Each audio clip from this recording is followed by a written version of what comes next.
ನಟಿ ಹೆಸರನ್ನ ಬಳಸಿ ಸೈಬರ್ ವಂಚಕ ಕೈಚಳಕ. ಫ್ಯಾನ್ಸ್ಗೆ ಎಚ್ಚರಿಕೆ ನೀಡಿದ ರಕುಲ್ ಪ್ರೀತ್ ಸಿಂಗ್.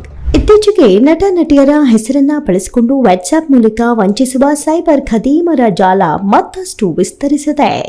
ಈ ಹಿಂದೆ ರುಕ್ಮಿಣಿ ವಸಂತ್, ಅದಿತಿ ರಾವ್ ಹೈದರಿ ಅವರ ನಂತರ ಈಗ ಖ್ಯಾತ ನಟಿ ರಕುಲ್ ಪ್ರೀತ್ ಸಿಂಗ್ ಅವರ ಹೆಸರನ್ನ ದುರ್ಬಳಕೆ ಮಾಡಿಕೊಂಡು ಜನರಿಗೆ ಮೋಸ ಮಾಡುವ ಪ್ರಯತ್ನ ನಡೆದಿದೆ. ಈ ಕುರಿತು ಸ್ವತಃ ನಟಿಯೇ ಸಾಮಾಜಿಕ ಜಾಲತಾಣದಲ್ಲಿ ಎಚ್ಚರಿಕೆ ನೀಡಿದ್ದಾರೆ.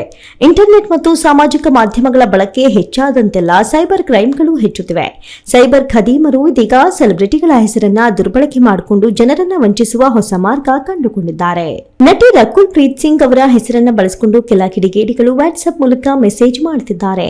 ವಂಚನೆಗೆ ಬಳಸಲಾದ ಅಪರಿಚಿತ ನಂಬರ್ನ ವಾಟ್ಸ್ಆಪ್ ಡಿಪಿಯಲ್ಲಿ ರಕುಲ್ ಪ್ರೀತ್ ಸಿಂಗ್ ಅವರ ಫೋಟೋ ಹಾಕಿ ಬಯೋದಲ್ಲಿ ಅವರ ಸಿನಿಮಾ ವಿವರಗಳನ್ನು ಬರೆಯಲಾಗಿದೆ. ಸ್ವತಃ ನಟಿ ರಕುಲ್ ಪ್ರೀತ್ ಸಿಂಗ್ ಅವರೇ ಸ್ಕ್ರೀನ್ ಶಾಟ್ ಸಮೇತ ಈ ಬಗ್ಗೆ ಎಚ್ಚರಿಕೆ ನೀಡಿದ್ದಾರೆ. ಹಾಯ್ ಸ್ನೇಹಿತರೆ, ಯಾರೋ ಒಬ್ರು ನನ್ನ ಹೆಸರಿನಲ್ಲಿ ಜನರಿಗೆ ವಾಟ್ಸ್ಆಪ್ ಸಂದೇಶ ಕಳಿಸುತ್ತಿದ್ದಾರೆ. ದಯವಿಟ್ಟು ಗಮನಿಸಿ, ಇದು ನನ್ನ ನಂಬರ್ ಅಲ್ಲ. ಈ ನಂಬರ್ ಮೂಲಕ ಯಾವುದೇ ಮಾತುಕತೆ ನಡೆಸಬೇಡಿ, ದಯವಿಟ್ಟು ಬ್ಲಾಕ್ ಮಾಡಿ ಅಂತ ಅಭಿಮಾನಿಗಳಿಗೆ ಕರೆ ನೀಡಿದ್ದಾರೆ. ಈ ಹಿಂದೆ ನಟಿ ಅದಿತಿ ರಾವ್ ಹೈದರಿ ಅವರ ಹೆಸರಿನಲ್ಲಿ ಫೋಟೋಗ್ರಾಫರ್ಸ್ಗಳಿಗೆ ಸಂದೇಶವನ್ನು ಕಳಿಸಿ ಫೋಟೋಶೂಟ್ ಬಗ್ಗೆ ವಿಚಾರಿಸಲಾಗಿತ್ತು. ಇದಕ್ಕೆ ಪ್ರತಿಕ್ರಿಯಿಸಿದ್ದ ಅವರು, ನಾನು ಈ ರೀತಿ ಮೆಸೇಜ್ ಕಳಿಸೋದಿಲ್ಲ, ಎಲ್ಲವೂ ನನ್ನ ತಂಡದ ಮೂಲಕ ಬರುತ್ತೆ ಅಂತ ಸ್ಪಷ್ಟಪಡಿಸಿದ್ರು. ಅದೇ ರೀತಿ ಕಾಂತಾರ ಚಾಪ್ಟರ್ 1 ನಟಿ ರುಕ್ಮಿಣಿ ವಸಂತ್ ಅವರಿಗೂ ಇಂಥದ್ದೇ ಅನುಭವವಾಗಿತ್ತು.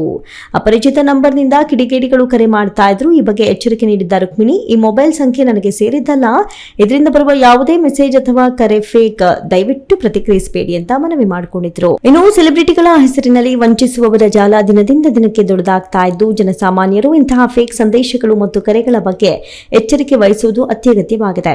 ಹೌದು, ಸೈಬರ್ ವಂಚಕರು ಪ್ರತಿದಿನ ಹೊಸ ದಾರಿ ಹುಡುಕುತ್ತಿದ್ದಾರೆ. ಸೆಲೆಬ್ರಿಟಿಗಳ ಹೆಸರನ್ನ ಬಳಸಿಕೊಂಡು ನಡೀತಾ ಇರುವ ಈ ದೋಖಾದ ಬಗ್ಗೆ ಪ್ರತಿಯೊಬ್ಬರೂ ಎಚ್ಚರದಿಂದ ಇರಬೇಕು ಮತ್ತು ಅಪರಿಚಿತ ಸಂಖ್ಯೆಗಳಿಂದ ಬರುವ ಯಾವುದೇ ವೈಯಕ್ತಿಕ ಮಾಹಿತಿ, ಕೇಳುವ ಸಂದೇಶಗಳಿಗೆ ಪ್ರತಿಕ್ರಿಯಿಸಬಾರದು.